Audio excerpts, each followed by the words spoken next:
This is Show versus Business, your weekly take on pop culture from two very different perspectives.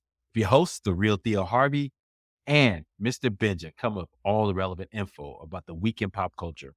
So, Mr. Benja, what are we covering today? As always, we have 5 awesome stories we're going to bring to you, and here they are. We've got a superhero movie dilemma. They used to be the thing. You used to go to your store. There was a whole shelf said superhero movies, and it was awesome, and everybody knew what to get, and they were happy. But the money's not right. Superhero movies are down. What's next? I think something's coming along the line, but it could be a lot of things. So we're going to discuss with you what might be the next big thing. Also, we've got a fascination with these celebrity, non-celebrities. We throw the word influence around a lot, but we'll include them in there too. We're talking Dion, Kai Cenat, even business types like Alex Ramosi. What's this about? And why are we so connected to it? It's an interesting thing. Also, Gen Z, we love you, but you're falling for more online scams than your boomer grandparents do. How is this even possible? It's happening. Y'all need to get some internet training. It seems weird, but yes, it's true. Also, AI is stealing from you and you like it. AI is coming around, taking stuff, making stuff, and we say we don't want it, but it's happening and people are all into it. So I don't even know what this means for humanity. And finally, is this the end of the subscription era? It seems like we're just now getting into it, but it might be going away because I don't know how sustainable it is. And neither does the financial economy of it all. We'll talk about that in a bit. But Theo, how does all that sound? Man, this sounds great and wonderful, Mr. Benja. Look, this is story time, man. Man, this is a weird time. September. Do you remember? Oh goodness. Oh Lord. What do you remember about just September, man? Do you have any fond memories of being in September, what it means to you? Does it mean anything at all? September means absolutely nothing to me. I don't even know what September is for. Except What's for? What's for? the end of summer. I don't know. The grind, brother. This is the grind time. That's all I know, man. September, every September, man. I just after Labor Day, I'm just in the grind, man. So either Yeah, I it's got all business these taking off. I got these emails talking about get ready for Black Friday and make sure your holiday stuff is in order. End of the year's coming. Okay, I can feel you there.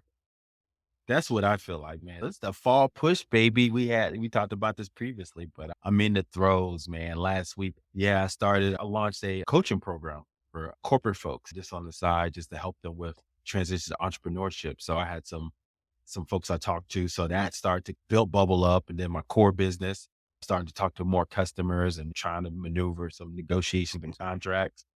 And then AI, man, excuse not AI, but social media. I'm trying to really push that up.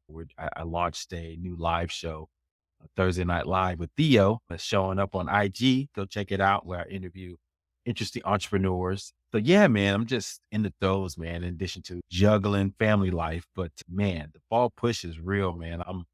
I like it though. I like it. I think this is a good time to get in there, immerse yourself and push hard and then Mhm. evaluate what happens in December time and you can rejigger everything. So yeah, so launching a new coaching program, launching a new live show, pushing my team to get more social media content and then trying to get more sales for my core business, man.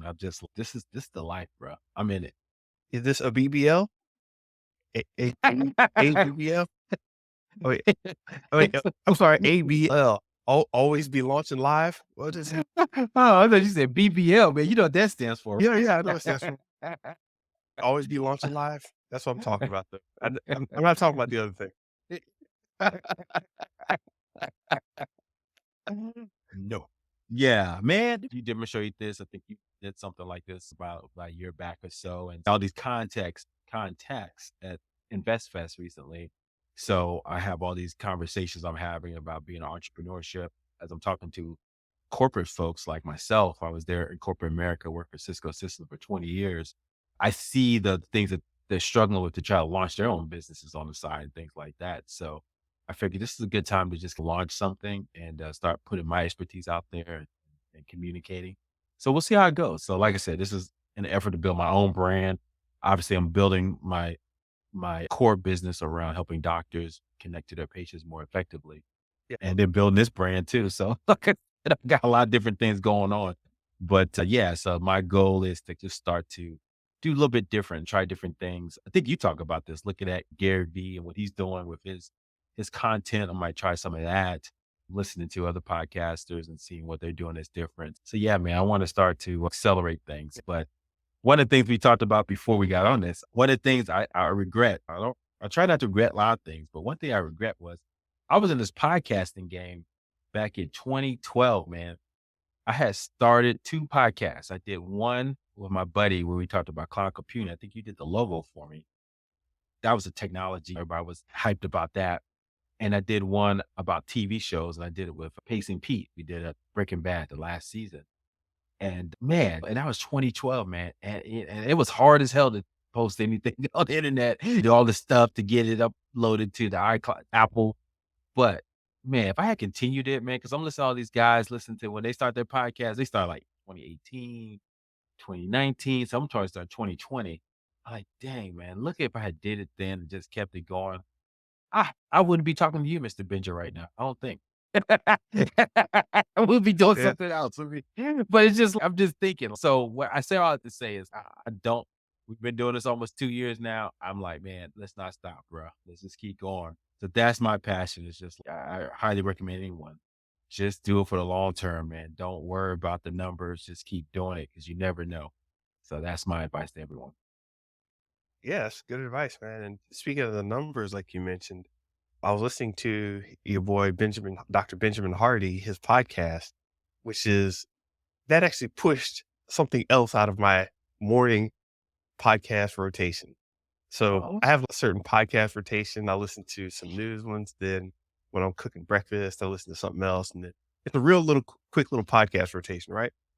But his productivity podcast had me going because one of the things it was talking about was, hey, make sure that what you're talking about is moving you forward. It's doing your thing. The in brief, it's focus on your 20% and that'll get you these big gains and everything.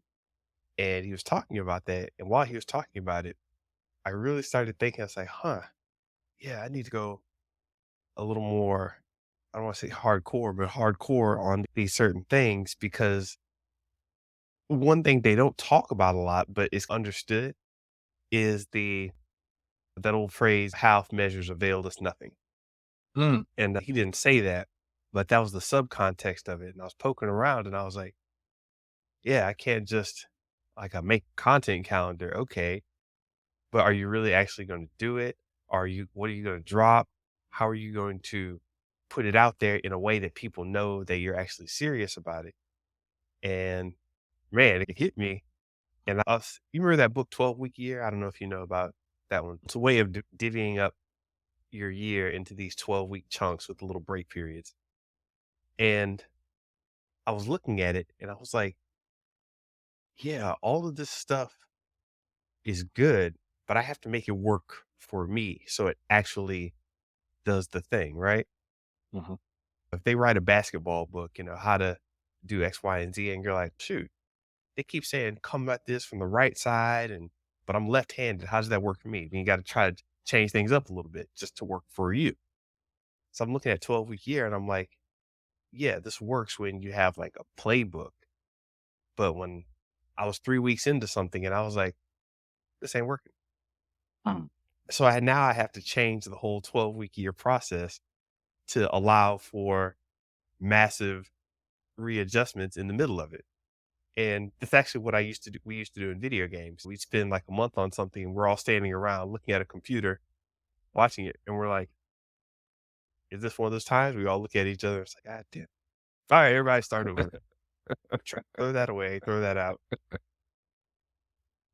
Because with the 10x idea and the mindset, you should be seeing more uncomfortable, I don't want to say returns, but more uncomfortable results. Like you're starting to shift. When mhm. things are starting to shift, you start to get more pushback, not just people shrugging their shoulders, oh, well, whatever. It's some people should be like, hey, I see you're doing this. Are you still doing that? Or why aren't you helping out with this? And how come you should be getting phone calls like, listen, I heard what you said. I don't know why you're cursing this much on this program. It's, hey, too bad. It's what's necessary for whatever direction, whatever you're doing. So yeah, I was changing some stuff around, and this last thing I was doing for the year to talk about closing out September and all that, I was like, it was a Uh-huh. good thing, but I'm like, gotta toss it, gotta go. I went through my notebook and just scratched out like all the pages I'd written. No. I drove down that path. It was like, all right, that's not working. Gotta back up. Yeah, a great feeling, man. But yes, it's cool. So yeah, definitely stuff still coming from Mr. Benja. But yeah, that's all the stuff that I've worked on this year that I was talking about, the book, the courses. Trust me, I don't like putting stuff out like I'm going to do it, then not do it because that's not the type of person I am. But like listening to it, I'm like, gosh, that's not right. I can't back that. So I may have to start doing some Kanye's where I'm talking about, I'm gonna have this album out. And then when people ask about it, it's just, hey man, I'm on this right now. What you talking about? I don't know if you remember, Well, it he's done that with 5 albums, so and I would also why don't you talk about it more? Just, "Hey, guys, I was gonna launch this. This is why I'm not," right? And this is a learning lesson to why you should put better content up or do this differently or do that. I think there's a teaching moment here just to put out as content. I don't think you need to apologize. It is yeah, not core apologize. to your passion. Yeah, but you know what I'm saying, because I get it. The tough part is, like, just putting yourself out there and now he's, "Damn, I'm committed." I'm out here with no clothes on, so people know.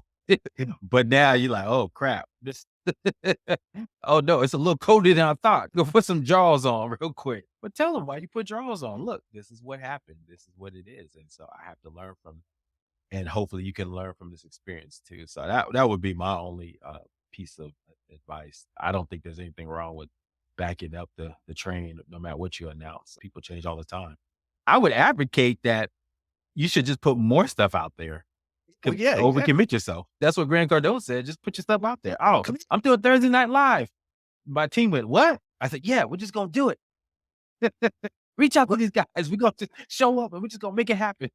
but what I think what we as humans tend to do that makes it hard is because we're seeing that we went all this way and that people care. We're sitting here thinking that, "Okay, I did all this, they went through all this planning, they obviously think I'm a buffoon now." It's no, you're just on something else. When they ask you about, you know, "Hey, I thought you were gonna get, I'm on this now." But you know their little secret? It No, and that's just it. Their memory is short because it's do you even remember talk about Kanye West TurboGrafx 16 album? Exactly.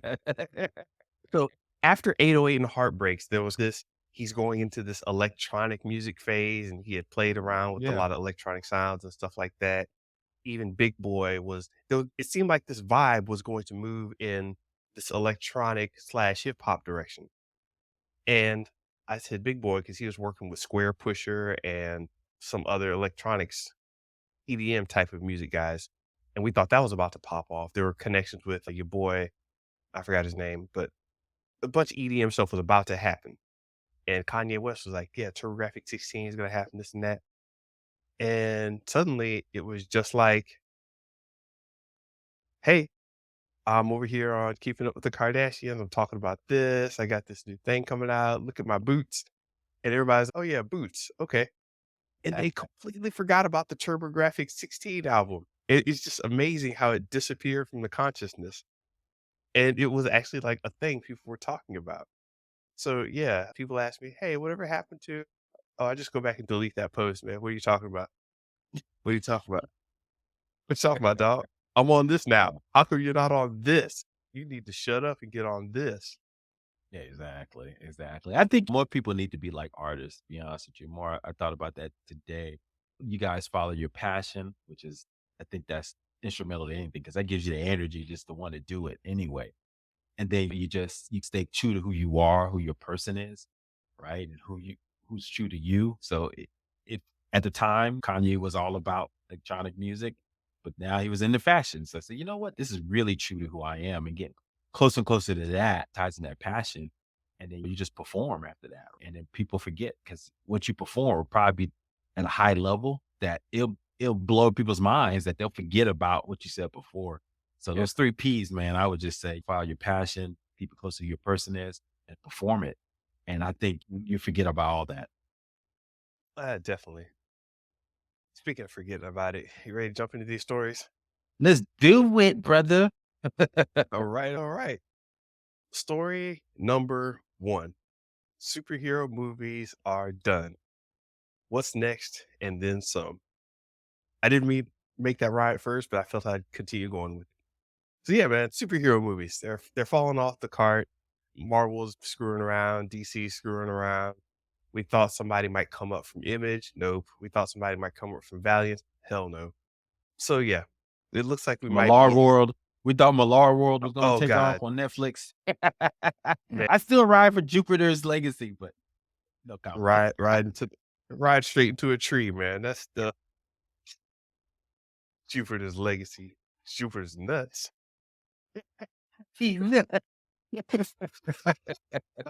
I just, oh man, I'm actually more mad at it than I am Aw, in the feeling that it was a bad show. I didn't think yeah. that at all.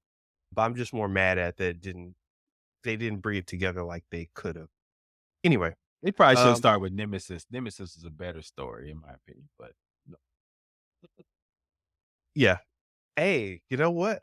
Yeah, I didn't think about it, but I'm going to put this down as another category because we have couple categories here. So I'm going to put this down as another one.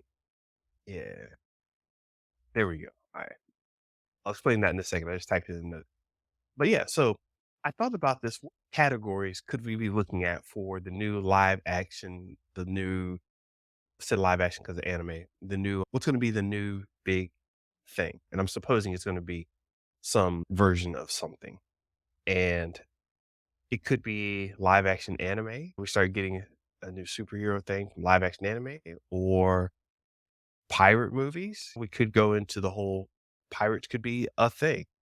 We didn't think there are these genres that just pop out, and people are talking about how well Pirates of the Caribbean did. Maybe there's more that needs to come down the line. We just saw One Piece.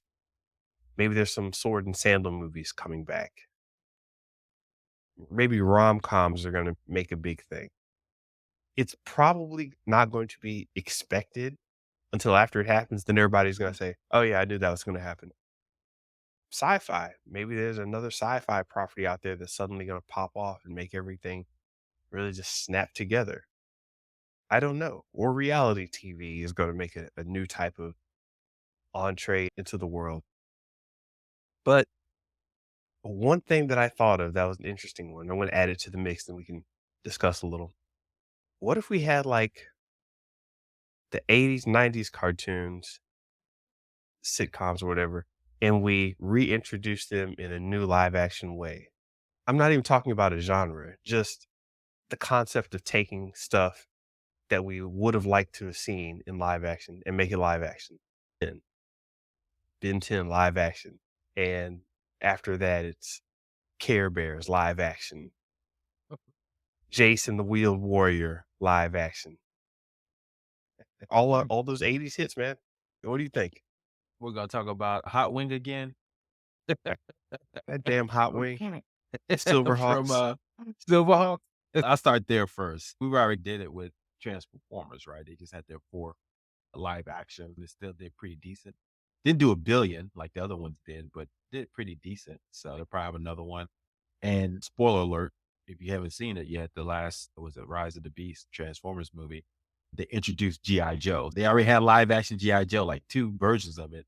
Now they're gonna do probably there was a backdoor pilot in a movie to Yeah. a G.I. Joe, franchise again. So 80s cartoons at its finest. So yeah, I definitely could see that still going. I mean, and then to be fair, you saw Barbie take off, right? I mean, that wasn't so Yep. much. We didn't talk about that, but I think the toy genre is probably the hottest now. Barbie's the biggest movie of the year now, followed by Mario Brothers, another game. So Mhm. toys and games could be a whole new genre. We talked about Hasbro and how they're coming up.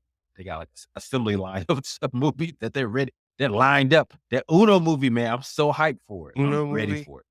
Polly Pockets in the running. Barney movie. Don't trip. Hey, they're ready, man. They ready. So anyway, so that's the one that they're probably gonna try to push more. But yeah, man, we're in an interesting time, right? The strike is still going on. There were some rumors that was going to end on Friday night, and as we record this on a Saturday in late September. But yeah, man, this strike is probably going to delay a lot of projects over the next couple of months. I don't know, man. Like I said, something's going to have to change when this comes back. I think the superhero movies have seen drastic turnover. So we look at this list here. I talked about games, video games. We talked about toys, sci-fi. The thing I question about sci-fi, Mr. Benja, there's some good sci-fi already on TV. Apple TV is spending, it looks like at least $100 million on that Foundation show. I don't know if you watched it, but Mhm. the things that went into it, the CGI that's going into that is huge, man. And then if you watch Ashoka, have you been watching Ashoka or seen some stuff on it?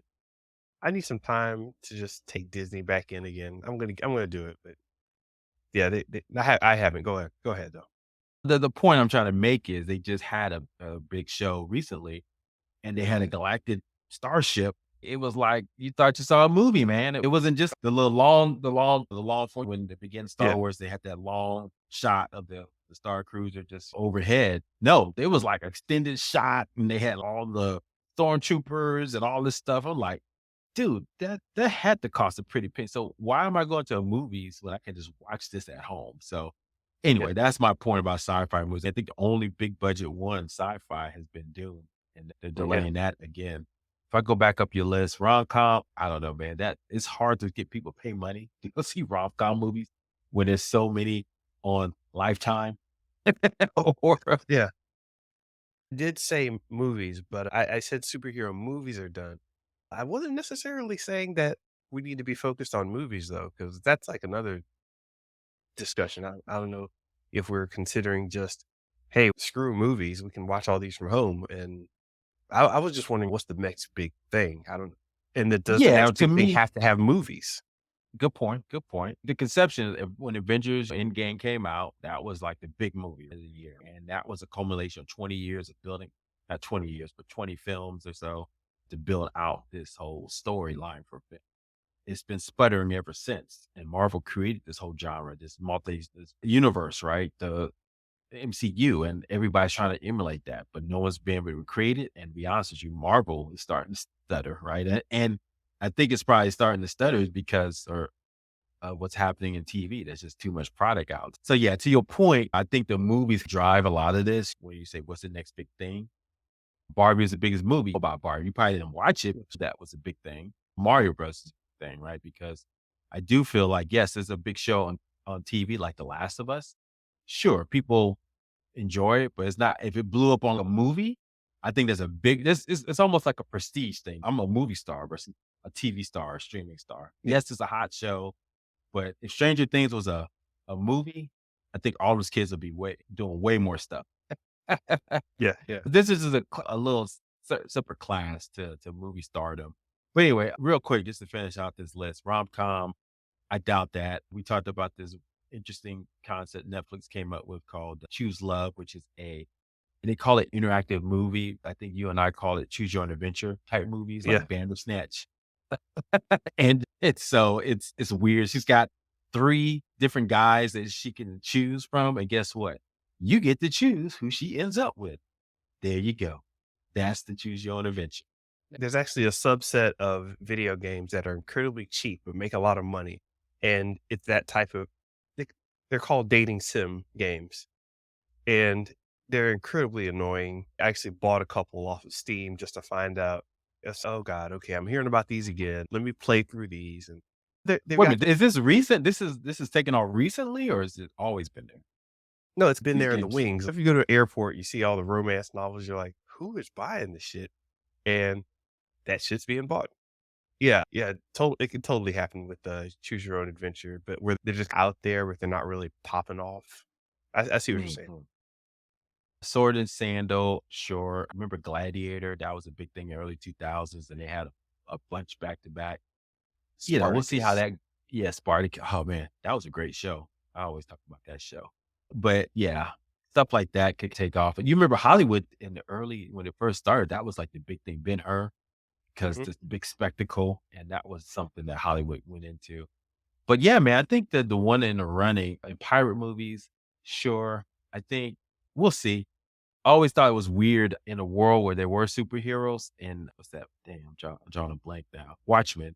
Remember Watchmen in the Yeah. world, if there were superheroes, guess the genre that people loved was pirates. So I thought that was an interesting concept because remember there was a Yeah, whole yeah. storyline where the guy was reading a comic book about pirates. Yep. So that I thought that was interesting. So maybe pirates are next, according to Watchmen.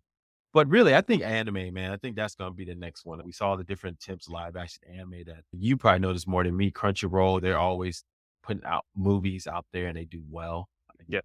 movie theaters. Like I said, being an anime fan is almost like being what a kid is about. Because my kids, they never knew anything about One Piece, but guess what? They knew about it because they were on Roblox and they saw the stuff, the different cities and the Batier or the Bartier or the where they all met. Yeah, they already knew the concepts, so they just didn't know where it was from. So my son said, "Oh yeah, I've been there before. I knew about devil fruit." I was like, "How'd you know all that?" He was 7 years old, right? Yeah. Roblox. So I think anime is just has great just been ingrained into the culture of the younger generation. So I think that has a shot to take over if they really get the live action piece done and really see a lot more great movies. Fist of the North Star. Yeah. You know what? I honestly think that it's going to take that Hollywood muscle. It's this weird game that Hollywood has to play where they have to take control of it in a way that they can capitalize on it. Because if they just make anime blow up and then all of a sudden Hollywood shifts over to Japan, they can't have that. So they've got to do what they did with One Piece, where it's okay, we'll bring everything over there, over here, and then we'll grow it over here. And we'll still give you guys props, but it'll be known that we made this happen. And Good point. it's this weird game. And I think it could be the play, man. Because once again, you take it back to the 80s. This is what happened when they brought over Robotech. They're like, yeah, we can push Robotech because it's a really good show, but we're just going to take the styling and the effort you put into it, and we're going to make this thing called G.I. Joe. We're going to try to take some of the styling and put it into Thundercats. We're going to take some of your animation techniques that we've all learned and put it into Silverhawks and everything else. But we're going to make it our style. And once we get that, we'll say, thank you very much and run off with a bunch of money. Shout out to filmmaking. That's true. That's Hollywood 101. But, and like you're right, the showrunner, right? The one of the showrunners, he's US based. He was on TV shows, so they know what they're doing. International cast, which I like, joy from all over the world, but it's definitely you can tell it's the US sensibilities in there. So shout out to them. Oregano is for savages. Yes. That's How did I send you? Yeah, I know. I one of my favorite lines. I just love that. All right. So, story number 2. We have a fascination with non-celebrity celebrities. You can call them influencers. You can call them, what else do we call them? I don't know. Just people we're excited about online. And we see them on X, aka Twitter. We see them on Instagram. We see them on the podcast stream. We're seeing Substacks going around. And like Dion and everywhere else, we're just seeing all these people that are these little popular symbols of life. And we had 3 examples here. Alex Hormozy in the business arena, Deion Sanders in sports right now, and Kai Cenat in the actual influencer realm, Twitch gamer realm. You know, what are we doing? These aren't like your traditional Hollywood celebrities that come from music or movies. What's happening here where we're just getting random people and we're deciding, okay, this guy's a celebrity. This guy's who we follow. We're going to listen to him. And what's happening here? Yeah, good point. Man, celebrity's not what it used to be, man. People are famous for way different things than we grew up. I was listening to a podcast that went through Denzel Washington's career, right? That great Mhm. actor. He's been around since the 80s, man. And you think of how celebrity, he's probably one of the last true movie stars we got out there. Him and Leonardo DiCaprio, maybe Tom Cruise, maybe Tom Hanks. But that's about it, man. And in that time, we knew what a celebrity was. It was this person that you never see, never talk to, Maybe you may have a chance one day to shake his hand or get an autograph if you're lucky. But now we're in a new world where, if you're online, you can talk to Alex Hormozy. He might reach out to you. He might shout you out. He might be on the podcast.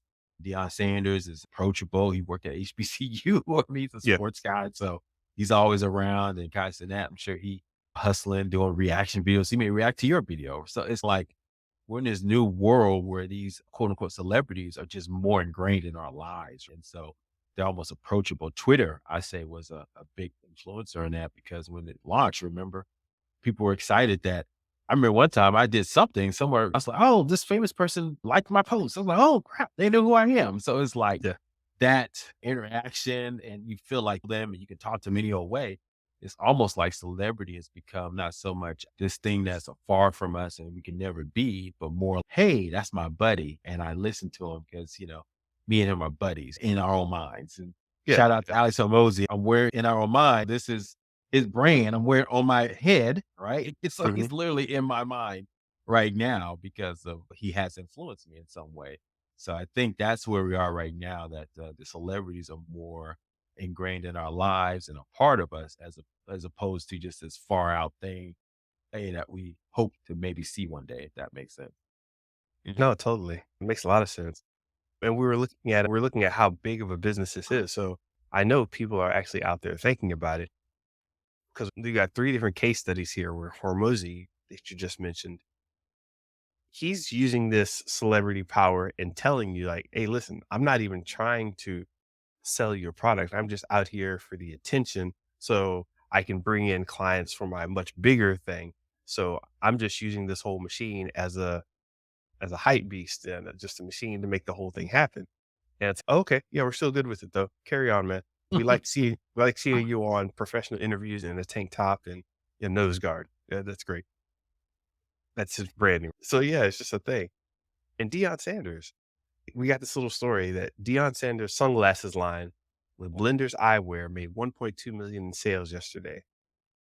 And he was called out by the Colorado State head coach Jay Norvell for wearing shades to the interviews. I'm like, hey man, let him wear shades.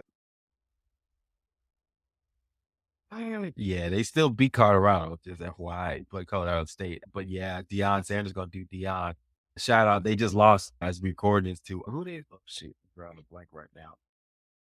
Oregon. They lost to Oregon today. And so, Blue got blew out. So they're not undefeated anymore. But yeah, Deion's gonna do Deion and he's gonna hype it up. And so, shout out to him. This is pocket change for him probably at this point.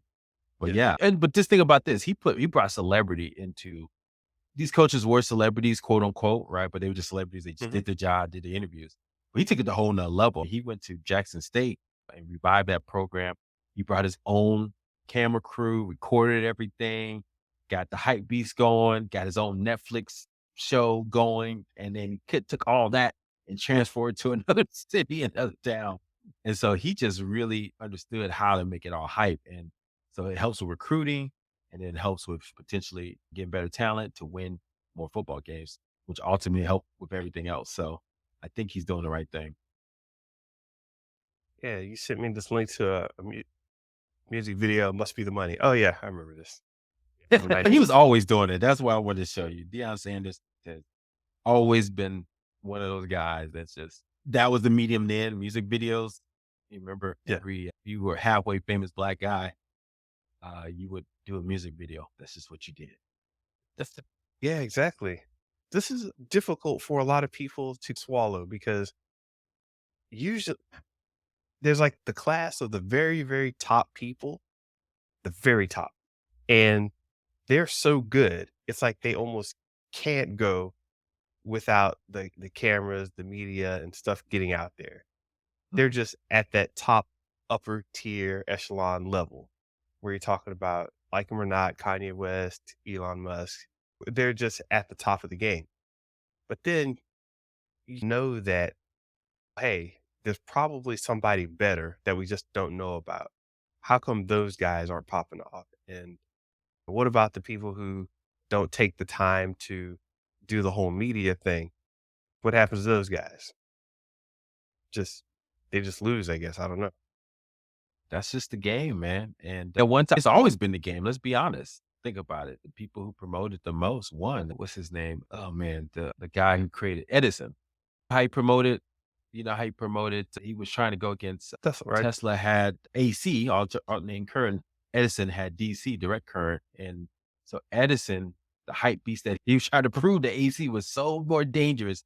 So he actually got an elephant and pulled it out in front of everybody and showed how dangerous AC was. And he did some kind of thing, and the AC current killed the elephant Yeah. to show that DC was safer. So, and to your point, and he won all the contracts, right? And Yeah. so Tesla is almost like an afterthought when we're using this technology this day. But it goes to show you, we all knew about Edison, though, right? Yeah. Because he was a hype beast. And so I think it's always been like, and that was in the 1800s. So it's always Yeah. been like that, man. There's always probably better technology, better person, but whoever is the bigger hype beast will probably win. And now the thing is different now as the game has changed where you could just be a hype beast and that's all you are. Yeah. Yeah.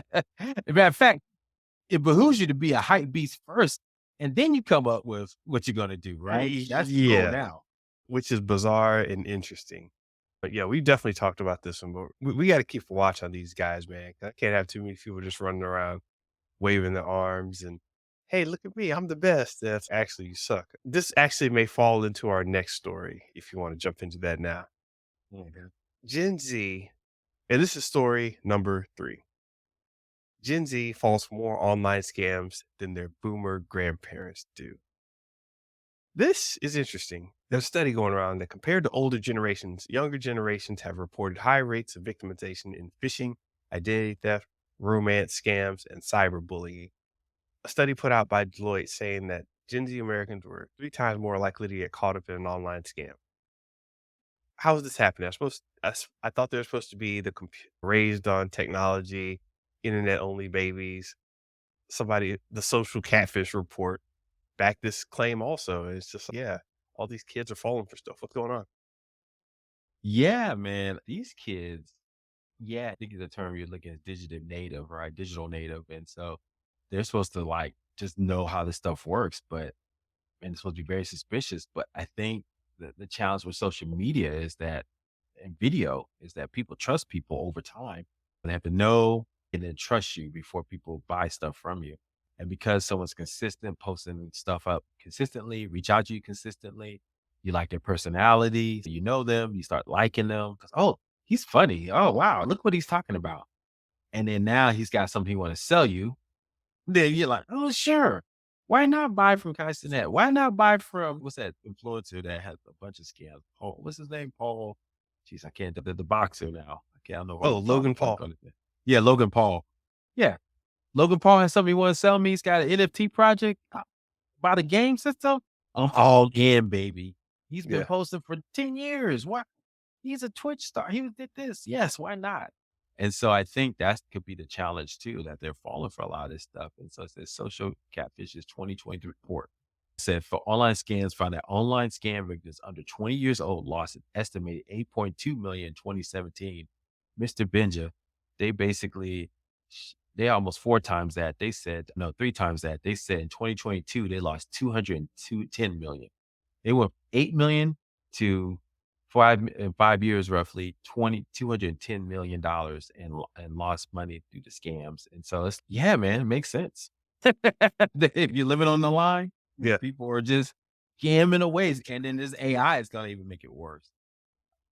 Yeah, and this has been a problem actually in we noticed this in video game development where you'd have this group of people, and this is when they remember this video games used to come with an instruction booklet.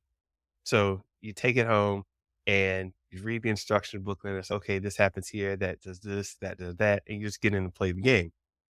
And over time, there was this push to get rid of instruction books. And we're like, why are they doing that? And so you just want the person to jump in. You throw them a little on screen prompt saying, hey, click here, or hey, punch this guy, go this way. So instead of having them to know how to play, they were just being dragged along by the system. I saw this same type of user interface and user design that would push people to just, hey, don't worry about what's going on underneath. Don't worry about the technology. You just want to have fun. You just want to press the button. Hey, don't worry about installing an app. You're just going to press the button, it'll be there automatically. By the way, I just realized the ludicrous nature of what I just said. There's no process to installing an app anymore. I Mm. actually said it as if there was an install process, like back when we had to install a program on our computer. We had to set up the directories, and we may have to edit autoexec.bat or a config.sys file to make sure that Stop, man. Stop showing the nerd cred. Oh, they gonna get you. is anybody Yeah, hearing stop. me out there? Man, because Yeah, you know what I'm saying? I do. There's this tech layer that's missing where we don't know what's going on, but in order to get more sales and move the product, they make it easier, but that in turn kind of dumbs down the user. Like GPS dumbs down navigation. A lot of people don't even realize that you have odd numbers on one side of the street and even numbers on the other, and numbers go up in neighborhoods means you're going north or whatever or south, depending on where you are. But I told somebody, "Hey, where's this met? Let's see, we're on this street. It should be about 6 blocks that way." And they were like, "Holy crap, this neighborhood? Like numbers? What are you talking about?" So the idea that people don't know stuff makes sense. And I think this is just what's happening, man. We've had such a proliferation over time that now you've just gotten to a point where you don't need to know anything and you get taken for it. I agree, and thank you for that. I didn't know that, Mr. Ben. Just about that numbers, if they go up, that means you're going north. So thank you. One to grow on. Oh, well, it means you're going in a particular direction. Different locales have slightly different ways of looking at it. But Okay, I'll check that. ask any firefighter. That's how they get to places very quickly. They know exactly how the number system and the letter system is laid out. I love it. I love it. Yeah. But to your point, I don't think it's not so much they didn't know it, but it's school is going to give you base level knowledge. And then you're going to go down rat holes or rabbit holes with different influencers, and they're going to give you their perspective. And they may or may not be an expert at what they're talking about. It is one of those things. People don't really validate that what the person's talking about is legit. And so they may get information as erroneous. Like I always ask my kids, I say, "What you watching? What'd you learn today on YouTube?" Yes. "Oh, no, that's crap. You need to watch this." Yeah. Yeah. But I really think people just like don't know the underlying engineering aspects of a lot of these things. They've never had to build anything. Even Apple called that out when they had their commercial about the iPad and the little girl was like, "What's a computer?" And Mm. it was pulling away from the idea that you actually need to compute anything or have a tech background to actually do anything. Just get in there and press some buttons and do stuff. There's no engineering thought behind it, which is interesting. Okay. I love it. I don't know. That's just my take. Uh, but if somebody calls you up and they're like, "Ah, hey, Gen Zer, I know you don't know me, but if you can't tell the difference between a secure HTTPS site and a non-secure one, or you don't know what a redirect is when you click on a link, it's to me, this is basic stuff. It's not even getting into the hardcore stuff. And like, how are you falling for these scams and you can't tell the difference between something coming from Amazon.com and then something coming from AmazonSpecialDeals.com. It's Well, Mr. Benja, I hate to say it, but you sound maybe what our parents used to say or grandparents. What? You don't know how to chop wood? What? You don't know how to churn butter? Common knowledge. churn butter. I thought you were going to say change a tire, but churn butter. That too. Yeah, that too. You don't know how to do that? Got That's it. just Yeah. common knowledge. So I'm just saying, it's just what it is, man. I am that guy. All right. Yeah. That guy is going to move on to the next story. That's terrible. We got to do something about that. Story number 4. AI is stealing from you and you like it. Yeah. Everybody's been talking about, hey, AI could be dangerous. And hey, listen, we don't want these people to lose their jobs. And all the meanwhile, we're like, hey, look, AI content. Give me that. I want more of it. Give me this right here. A lot of content starting to proliferate into our normal life without us actually stopping to think, is this AI or is it not? I was just on Bing because I use Bing GPT and yeah.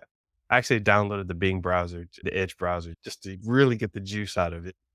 Anyway, I also had a Microsoft Zune back in the day, so sorry, just a side. But yeah, I was looking at an article And it said in the corner, story generated by AI. Here are the sources. And I was like, whoa. I was just reading that. And over on the side, it's, yeah, man, AI made this. And here are the sources. And I'm not about to go click on those links to see the sources and send my ad money to the right people. I was just like, that's interesting. Too bad for those sources. And and now we're at the point where, and this is what we almost titled the story. AI steals Stephen Fry's voice. Did you hear about this one? Yeah, you not till you sent it to me, so tell me a little bit more about it. So yeah, the actor Stephen Fry has done a lot of cool things. You've seen him around. Basically, he got his voice taken by AI, and I'll read it here from Variety. Stephen Fry shocked to discover AI stole his voice from Harry Potter audiobooks and replicated it without his consent. His agents went quote unquote ballistic. So yeah, if you've ever done any large body of spoken work, like a podcast, maybe somebody could steal your voice and use it as an AI and basically do whatever they want with it. Create video game voice, do their own audio book. They could run a podcast with your voice, and people aren't going to know the difference, and they're not going to care if it's just what they want to hear. And that's what I mean when I say this AI is stealing, and you like it. People are just like, "Oh, okay, yeah, that's great. I get my audiobook, I get my video game voice or whatever, but they don't know where the actual audio came from. And it could just be stolen from somebody else. I don't know. What do you think about the ethics of this? I think we may have mentioned it before, but this is we're going to see more and more of this happening because these large language models or AI systems have to learn from something, and so they're just scraping the internet, pulling all this data. And at first, it was cute, interesting, fun. Hey, can you write this story about like how to create a ham sandwich in the style of the King James version of the Bible, right? And that Yeah, was fun. Thou shall get the right meat and place it down. The thous and the shalls and all that was yeah, in the that version.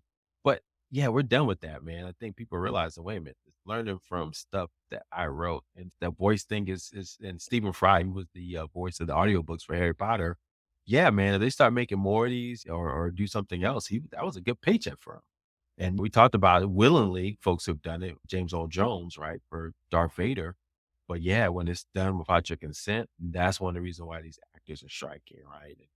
mhm, And figuring out this. But also the other side, you see authors, George R. Martin, writer of Game of Thrones, and John Grisham, one of the legal thriller writers of all time, a biggest selling one of all time, John Grisham, the client and the firm and things like that. They're suing these AI systems to say, hey, stop pulling our knowledge because people are writing Game of Thrones style content with ChatGPT. So I want to write a story with Chris and Tyrion. Get it on. So now they got instead of you writing the fanfic, take your yeah, time and thinking through the scenarios, you can have ChatGPT write the best fanfic for you in literally less time than it takes for you to even say the sentence. Yeah, I think they're suing these authors are suing it because of that. So I think it's at one time it was cute, but we're going to see more and more lawsuits come out of this because people realizing their intellectual property is at danger. Because once they replicate you, they can just do what it wants. They can make it do what it wants, and now labor is out the picture. yeah. You said replicator. I thought of Blade Runner. It's happening. Story number 5. Is this the end of the subscription era? Recently, we've had this whole subscription thing going on where you stop owning a product, you just subscribe to everything. Hey, let me subscribe to Adobe, let me subscribe to whatever streaming service, Netflix or Disney Plus, and everything is a subscription now. In fact, I saw a car wash in my neighborhood. They're only doing subscriptions now. You can't come in and pay $5 to get a car wash. Like, I pay $20, you get a subscription. There is no, yeah, whatever. I'm sorry, subscription. It's the whole month. We got you. Yeah, I know And why that happened too. I can tell you why. oh, jump in. Why did it happen? Private equity found out that car washes make so much money that Mm, it just makes sense to make a subscription service. Because think about it, it's low overhead, right? You build it once, you put a lot of capital, build it once, pay like folks like what, $8, $10 an hour to wash a car. And basically, so you have low capital requirements throughout the month to pay for it. And so now what you can do is you have so much revenue coming in, you use that revenue to buy debt. And with more debt, you can basically buy all the different car washes in the area. And so, yeah, it's a play. This is a huge play. You can find things that are going to just spit out cash. And like you said, this run rate software as a service, when you have Yeah. that play, that's always going to win. Yeah, man. High level, my thoughts on it is just that, yeah, man, I think it is the end. I think the biggest thing here is what you're seeing is a lot of content is just not valuable. Number one, a lot of folks are struggling with trying to figure out, is this something I even want to watch, even though it's on streaming service? And then also, we talk about this, Mr. Benja, every week.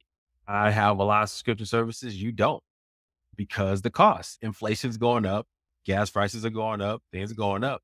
Time cost too. And so discretionary costs, to me, time is relative. If it's a good show, I'm going to take the time to watch. It's only 30 minutes, an hour. I have an hour every night. I can watch it then, but still, you're right. It's not, it's definitely something though. But from a financial standpoint, I'm Mhm. seeing now, I'm starting to cut stuff in because I just don't have as much discretionary income like I used to, right? And if they don't have a lot of content that's drawing me in, I think Netflix is probably still, I have to just have that, and Disney Plus for the kids. But Yeah. after that, it's really need this for this one show. I don't know. Yeah. I was the for a while, I was the king of I just don't like the hooks being in me. I still don't like the catching the envelope in the mail and they're like, "Hey, you've been subscribing to this magazine for this long." And I'm like, "Ah, I'm still on this stupid magazine." Okay, whatever.